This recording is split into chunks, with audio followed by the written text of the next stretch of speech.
கொண்டனர். 3 ஆண்டு காலம் பெருமானார் ஸல்லல்லாஹு அலைஹி வஸல்லம் அவர்களையும் அவர்களை சார்ந்த மனைவி பிள்ளைகளை ஊர் ஒதுக்கம் செய்தனர். ஊரை விட்டு ஒதுக்கி வச்சிட்டாங்க, யாரும் தொடர்பு கொள்ளக்கூடாதுன்னு சொல்லி. அந்த நேரத்தில் சாப்பாட்டுக்கு வழி இல்லை, உடைக்கு வழி இல்லை. இப்படியான பல்வேறு சிரமங்கள் கணவனோடு அன்னை ஹதீஜா ரலியல்லாஹு அன்ஹா அவர்கள் அனுபவித்தும் கூட தன்னுடைய திரண்ட செல்வத்தை கணவருக்கு தாரை வார்த்து இப்படி பஞ்சை பராயாகி போனேனே என்று அவர்கள் எந்த நேரத்திலும் கல்வியிலே ஒரு கடுகளவு கூட எண்ணியது கிடையாது. அன்னை ஹதீஜா ரலியல்லாஹு அன்ஹா மனம் தளர தைரியமாக பெருமானாரோடு இருந்தார்கள். மட்டுமல்ல, இப்படிப்பட்ட சூழ்நிலையில தப்பத் யதா சூரா இறங்கியது. நேற்று கூட சொன்னோம். தப்பத் யதா இறங்கிய உடனே என்னாச்சுன்னு சொன்னா, ஸல்லல்லாஹு அலைஹி வஸல்லம் அவர்களுடைய மகனார் 2 பேர், ருக்கையா, உம்மு குல்சும், இந்த 2 பேரையும் ஸல்லல்லாஹு அலைஹி வஸல்லம் அபூ லஹபினுடைய 2 மகன்களுக்கு திருமணம் முடித்து கொடுத்திருந்தார்கள். இந்த தப்பத் யதா இறங்கின உடனே 2 பேரும் மனவிலக்கு செஞ்சுட்டாங்க. அப்ப தலாக்கு சொல்லப்பட்ட அந்த பெண்கள் 2 பேரும் வீட்டுக்கு வந்துட்டாங்க. அப்ப எப்படிப்பட்ட ஒரு சூழல், ரொம்ப கடினமான நிலை. 2 பெண்ணும் ஒரே நேரத்தில் தலாக்கு சொல்லப்பட்டு வர்றாங்க அப்படின்னு சொன்னா, அந்த தந்தை அந்த தாய் எப்படிப்பட்ட மனவேதனையும் படுவார்கள் என்பதை நாம் இந்த நேரத்தில் சொல்லி தெரிய வேண்டிய அவசியம் இல்லை. அந்த அளவுக்கு வேதனை இருந்தாலும் அன்னை ஹதீஜா ரலியல்லாஹு அன்ஹா அவர்கள் மனம் தளரவில்லை, கடவுளோடு சேர்ந்தே இருந்தார்கள். எந்த ஒரு தீய முடிவுக்கும் அவர்கள் வரவே இல்லை. ஆக இப்படிப்பட்ட ஹதீஜா ரலியல்லாஹு அன்ஹா அவர்கள் தன்னுடைய பொன்னையும் பொருளையும் பெருமானாருக்காக கொடுத்து, ஒரு நேரத்தில் அவர்களுக்கு உடல் சரியில்லாமல் போக, கடுமையான குளிர் ஜுரம் வருகிற அந்த நேரத்தில் வீட்டில் போர்த்திக் கொள்வதற்கு கூட துணி இல்லை. யாருக்கு? ஹதீஜா ரலியல்லாஹு அன்ஹா அவர்கள். ஹதீஜா ரலியல்லாஹு அன்ஹா அவர்கள் ஹிஜ்ரத்துக்கு 3 ஆண்டுகளுக்கு முன்னதாக பெருமானார் மக்காவை துறந்து மதீனா ஹிஜ்ரத் செய்தார்களா இல்லையா? இதற்கு 3 வருடத்திற்கு முன்னதாக தன்னுடைய 65ஆம் வயதில் ரமலான் பிறை 10 இந்த உலகத்தை விட்டு பிரிந்தார்கள். அல்லாஹ் குர்ஆன்ல சொன்னா, குல்லு மன் அலைஹா ஃபான், அனைத்துமே அழியக்கூடியது.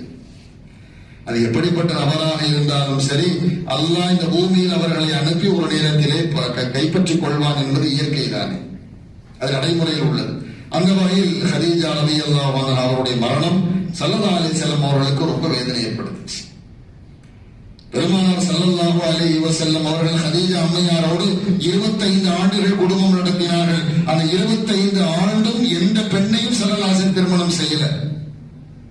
ஹதீஜா அம்மையாருடைய மரணத்துக்கு பிறகுதான் பல்வேறு நிர்பந்த சூழலில், பல்வேறு சிக்கலான நிலைப்பாடுகளில் ஒரு முடிவெடுக்க வேண்டும் என்பதற்காக வேண்டித்தான் அவருடைய மரணத்துக்கு பிறகு பல திருமணங்கள் செய்ய வேண்டிய ஒரு நிர்பந்தத்துக்கு ஸல்லல்லாஹு அலைஹி வஸல்லம் ஆளாக்கப்பட்டார். கண்ணியத்திற்குரிய நல்லோர்களை நான் சொல்ல வருவது, பெருமானார் ஸல்லல்லாஹு அலைஹி வஸல்லம் அவர்களுக்கு அன்னை ஹதீஜாவினுடைய மரணம் ஒரு பெருங்கவலையை ஏற்படுத்தியது. அதே போல அபூ தாலிப் அவர்களும் மரணிச்சிட்டாங்க. அது ஒரு பெரிய கவலை. இப்படியான கவலையில், மனைவியை இழந்த கவலையில் இருக்கக்கூடிய சூழலில் தான் அந்த கவலையை மறக்க செய்வதற்காக அல்லாஹ் தஆலா மிஅராஜ் பயணத்துக்கு பெருமானாரை அழைத்து சென்றார். ஸல்லல்லாஹு அலைஹி வஸல்லம் ஒரு ஆறுதல் கொடுக்கணும் அப்படிங்கிறதுக்காக வேண்டி அந்த மிஅராஜ் பயணத்தை அல்லாஹ் தஆலா ஏற்பாடு செய்தார். ஹதீஜா அம்மையார் சாதாரணமானவர்கள் அல்ல, அல்லாஹ்வினால் சலாம் சொல்லப்பட்ட பெண். பெருமானாருக்கு எல்லா நிலைகளிலும் பணிவிடை செய்தார்களா இல்லையா? அப்படிப்பட்ட ஜபல் நூர் மலையில ஏறி சாப்பாடு கொண்டு போறாங்க, தட்டு தடுமாறி போனாங்க. வயது முதிர்ந்த பெண்மணி தான். இன்னைக்கு நம்மால ஏற முடியல, ஒரு 10 படி ஏறோட மூச்சு வாங்குது, அங்கே உட்கார்ந்துடுறோம். பிறகு அங்கிருந்து அப்படி போய் ஏதோ போறோம் வர்றோங்கிறது வேற விஷயம். ஆனா ஒரு வயது முதிர்ந்த பெண்மணி உணவுகளை சுமந்து கொண்டு படிகள் போடாத அந்த நேரத்திலே அப்படிப்பட்ட கரடுமுரடான மலையில் ஏறி செல்கிறார்கள் என்றால் சாதாரண விஷயமா? அல்லாஹ் அவர்களுடைய சேவையை மெச்சினான். ஸல்லல்லாஹு அலைஹி வஸல்லம் ஜிப்ரீல் மூலமா தூது சொல்லி அனுப்பலாம். ஜிப்ரீல் அலைஹிஸ்ஸலாம் வந்து சொன்னாங்க, யா ரசூலல்லாஹ், உங்களுடைய மனைவி அன்பு கணவர் அவர்களே, நீங்கள் நன்மை செய்கிறீர்கள், அல்லாஹ் உங்களுக்கு எந்த கேட்டையும் கொடுக்க மாட்டான், நீங்கள் பதற வேண்டாம் என்று பொறுமையாக சொன்ன அந்த நல்ல தகவல்கள் புகாரியில் பதிவிடப்பட்டது. அனாதை ஆதரிக்கிறீங்க, ஏழை மக்களுக்கு கொடுக்கிறீங்க, இல்லாதவர்களுக்கு உதவி செய்கிறீர்கள், இப்படிப்பட்ட உங்களை அல்லாஹ் வேதனை செய்ய மாட்டான், நீங்கள் பயப்பட வேண்டாம் அப்படின்னு சொல்லி அற்புதமான ஆறுதல் கலந்த வார்த்தைகளை கணவர் ரசூலுல்லாஹி ஸல்லல்லாஹு அலைஹி வஸல்லம் அவர்களுக்கு அன்னை ஹதீஜா அம்மையார் சொன்னார்கள் என்பதை நாம் பார்க்கிறோம். கணியத்திற்குரிய நல்லவர்களே, பிறகு ஆசுவாசமா கேட்டாங்க, என்ன நடந்துச்சு, எங்க இருந்து வர்றீங்க?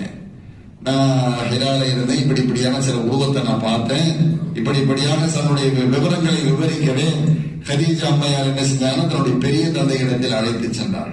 கணவரை வரக்கா பின் நௌஃபல் அவரிடத்தில் அழைத்து சென்று பிறகு அங்க சொன்னாங்க, ஸல்லல்லாஹு அலைஹி வஸல்லம் இப்படியான ஒரு உருவம் வந்தது, என்னை ஓதச் சொன்னது, பிறகு நான் சில விஷயங்களை கற்றுக்கொண்டேன் என்று சொல்லவே பொறுமையாக கேட்டுக்கொண்டிருந்த வரக்கத்து பின் நௌஃபல் அவர்கள் சொன்னார்கள், நீங்கள் எதிர்பார்த்த நபிதான்.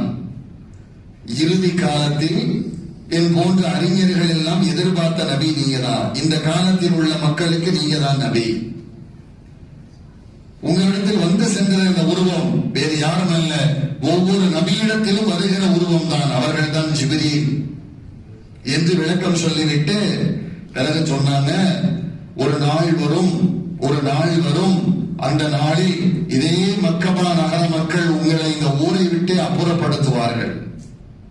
வரக்காவின் நோக்கல் அப்பவே சொன்னாங்க, ஒரு நாள் வரும். அப்ப கேட்டாங்க ஸல்லல்லாஹு அலைஹி வஸல்லம், இந்த மக்களா என்னை வெளியாக்குவார்கள், இவர்களா எங்களை வெளியாக்குவார்கள்?